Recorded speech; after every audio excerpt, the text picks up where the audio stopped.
Here's how to install Vanguard for Valorant. Vanguard is required if you want to play games like Valorant or League of Legends. So if it's missing or not working properly, follow these steps to reinstall it.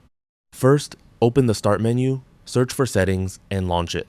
From the left panel, select Apps, then click Installed Apps. In the search bar, type Vanguard. If Riot Vanguard appears in the list, click the three dots next to it and select Uninstall. Wait until the uninstallation process is complete.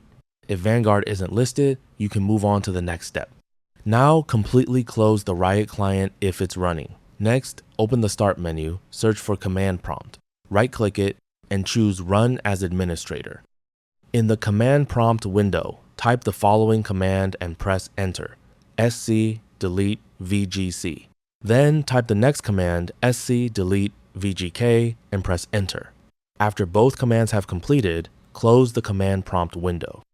Now, open the Start menu again and launch the Riot client. Sign in to your Riot Games account.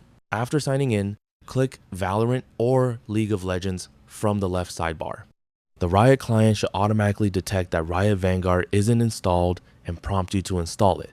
Allow the Riot client to download and install Vanguard automatically. Once the installation is complete, you'll be ready to launch your game. And that's it. That's all for this video. Thanks.